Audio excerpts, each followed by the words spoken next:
Capital TV Uttar Pradesh देख रहे हैं। मैं हूं आपके साथ समीक्षा तिवारी। उत्तर प्रदेश में लव जिहाद से जुड़े कई मामले सामने आए।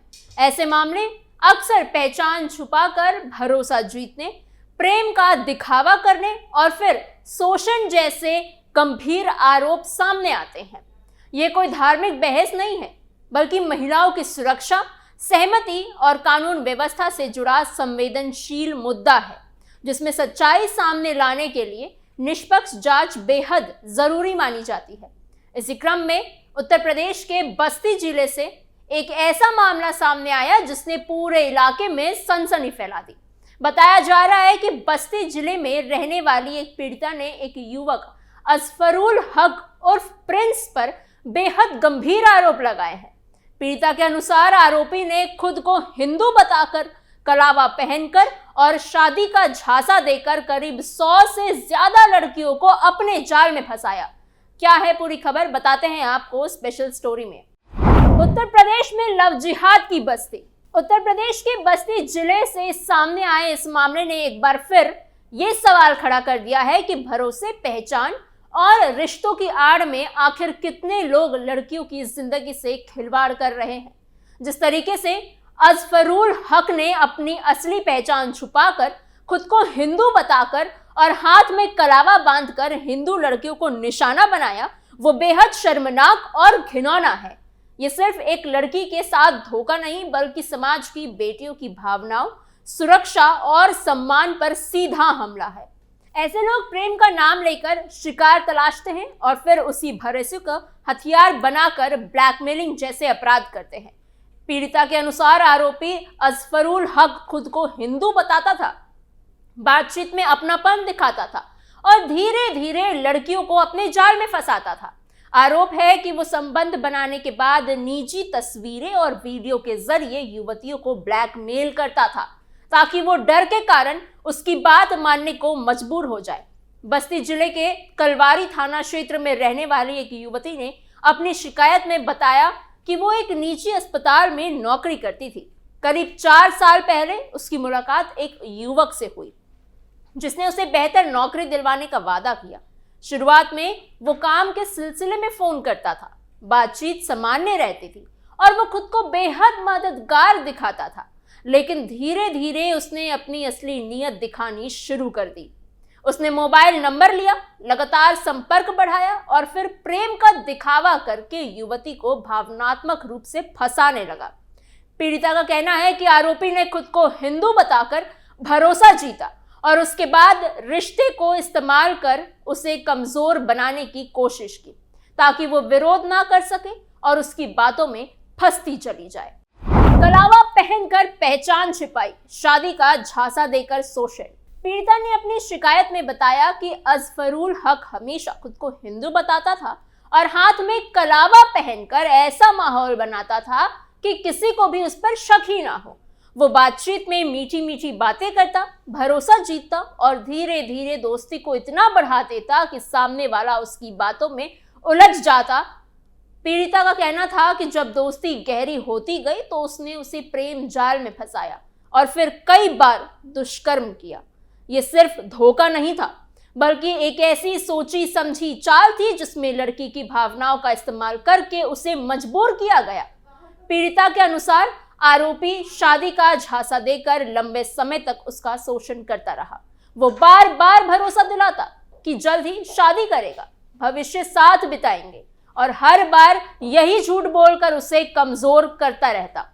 जब पीड़िता ने विरोध करने या दूरी बनाने की कोशिश की तो आरोपी ने अपनी असली घिनौनी मानसिकता दिखा दी। पीड़िता का दावा है कि नजदीकियां बढ़ने के बाद आरोपी ने उसकी निजी तस्वीरें और वीडियो बनाने के लिए और फिर उसे हथियार बनाकर ब्लैकमेल करना शुरू कर दिया। पीड़िता का आरोप है कि अजफरुल हक सिर्फ शोषण तक ही सीमित नहीं रहा, बल्कि उसने उसे देह व्यापार यानी वैश्यावृत्ति में ढकेलने की भी कोशिश की। जी हाँ, यह आरोप बेहद गंभीर है, क्योंकि इसमें सिर्फ एक व्यक्ति का अपराध नहीं, बल्कि एक बड़े नेटवर्क के शामिल होने की आशंका भी जताई जा रही है। पीड़िता ने दावा किया कि आरोपी लंबे समय से इसी तरीके से कई युवतियों को निशाना बना रहा था और इसके पीछे एक संगठित गिरोह का नेटवर्क काम कर रहा था। जो लड़कियों को फंसाकर उनके साथ गलत काम करने और फिर उन्हें मजबूर करने जैसी गतिविधियों में शामिल हो सकता था। पीड़िता ने आगे बताया कि जब वो अपनी आप बीती लेकर शिकायत करने के लिए आरोपी के घर पहुंची थी तो वहां उसके साथ और भी ज्यादा हैवानियत की गई। पीड़िता के अनुसार आरोपी ने खुद और अपने भाइयों और अपने दोस्तों के साथ मिलकर उसके साथ सामूहिक दुष्कर्म किया।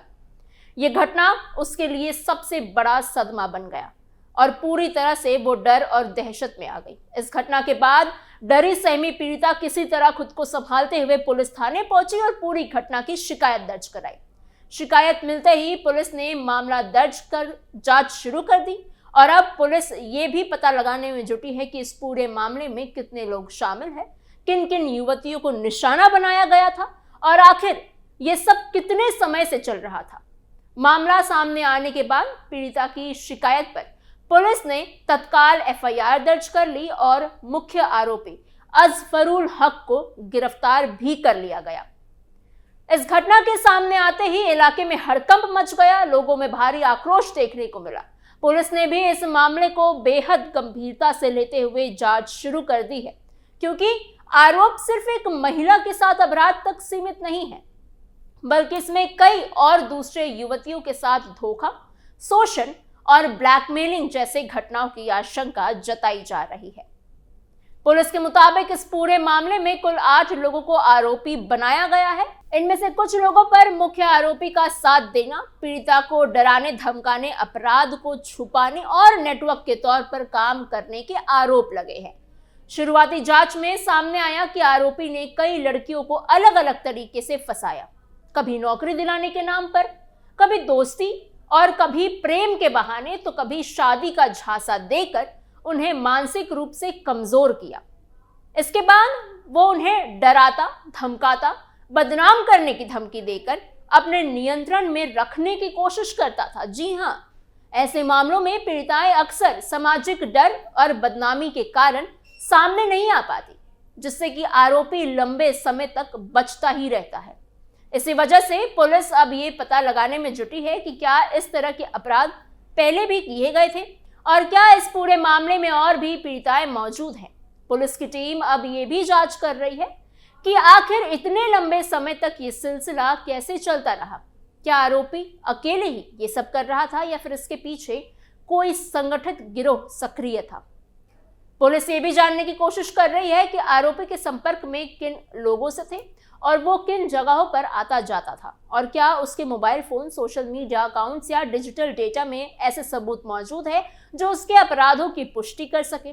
इसके साथ ही पुलिस ये भी पड़ताल कर रही है कि कहीं इस मामले में अन्य जिले या राज्यों से जुड़े लोग तो शामिल नहीं हैं, क्योंकि इस तरह के नेटवर्क कई बार बड़े स्तर पर काम करते हैं और पीड़िताओं को अलग अलग जगहों पर फंसाया जाता है। पुलिस सूत्रों के अनुसार लव जिहाद जैसा मामला सामने आने के बाद जांच को और ज्यादा सख्ती से आगे बढ़ाया जा रहा है, ताकि पीड़िताओं को न्याय मिल सके और इसके पूरे नेटवर्क की परतें खुल सके। हिंदू लड़कियां ही टारगेट क्यों? साजिश या शातिर चाल? सवाल यही है कि आखिर इतने कड़े और सख्त कार्यवाही के दावों के बावजूद अजफरुल जैसे अपराधियों की हिम्मत इतनी बढ़ कैसे जाती है? क्या इन्हें कानून का डर नहीं होता? कई बार ऐसे मामले में अपराधी पहले से ही दबंग प्रवृत्ति के होते हैं, उनका इलाके में डर बना होता है और पीड़िताएं बदनामी, धमकी और सामाजिक दबाव के कारण सामने नहीं आ पाती। इस डर का फायदा उठाकर ऐसे लोग लगातार अपराध करते रहते हैं और उन्हें लगता है कि कोई उनका कुछ बिगाड़ ही नहीं सकता। दूसरा बड़ा सवाल ये भी है कि आखिर ये लोग खास तौर पर हिंदू लड़कियों को ही क्यों अपना निशाना बनाते हैं? क्या ये सिर्फ उनकी निजी मानसिकता और गलत नीयत का नतीजा है या फिर इसके पीछे कोई बड़ी सोच और साजिश काम कर रही है? इनका मकसद पहचान छुपाकर भरोसा जीतना, रिश्ते बनाना और फिर शोषण करके पीड़िताओं को मजबूर करना होता है। इसी वजह से समाज में यह आशंका भी बढ़ती जा रही है कि कहीं ये सब किसी संगठित नेटवर्क के तहत तो नहीं हो रहा। इसी बीच ये सवाल उठता है कि क्या ये सब अपराधी अपनी मर्जी से करते हैं या फिर इनके पीछे इनका कोई आका होता है जो इन्हें पैसे, सुरक्षा और समर्थन देता है। जैसे कुछ मामलों में छांगुर बाबा जैसे नाम सामने आते रहे हैं, वैसे ही यहाँ भी लोग पूछ रहे हैं कि क्या अजफरुल जैसे लोग किसी बड़े गिरोह का हिस्सा है जो हर लड़की को फंसाने के बाद इन्हें पैसे देते हों या किसी मिशन के तहत काम कराता हो। पीड़िता के मुताबिक आरोपी और उसका भाई दोनों खुद को हिंदू बताकर लड़कियों को झांसे में लेते थे। पहले भरोसा जीतते, फिर संबंध बनाते थे और बाद में उन्हें ब्लैकमेल करने के लिए उनकी वीडियोस लेते ताकि कोई भी पीड़ित शिकायत करने से पहले हिम्मत ही ना जुटा सके। पीड़िता ने यह भी दावा किया था कि दोनों भाइयों ने मिलकर कम से कम 300 से ज्यादा हिंदू लड़कियों के वीडियोस बनाकर देश विदेश में बेचते थे। इतना ही नहीं, आरोप है कि वो लड़कियों से देह व्यापार यानी वैश्यवृत्ति भी कराते थे। पीड़िता के अनुसार आरोपी असफरुल हक थाने का हिस्ट्री शीटर भी है, जिसके खिलाफ शिकायत करने से लोग डरा करते थे। हालांकि अब पुलिस ने मामला दर्ज कर लिया है और गंभीर आरोपों को देखते हुए जांच तेज कर दी है। अब जरूरत है कि जांच निष्पक्ष हो, हर पीड़िता की बात सुनी जाए, डिजिटल सबूतों की गहराई से पड़ताल हो और दोषियों को ऐसी सजा मिले कि आगे कोई भी असफरुल ऐसा करने की हिम्मत ना कर सके। आपकी इस पूरी खबर पर क्या सोच विचार है, हमें कमेंट बॉक्स में जरूर बताइएगा। ऐसे ही और खबरों के लिए, जानकारियों के लिए बने रहिए कैपिटल टीवी उत्तर प्रदेश के साथ।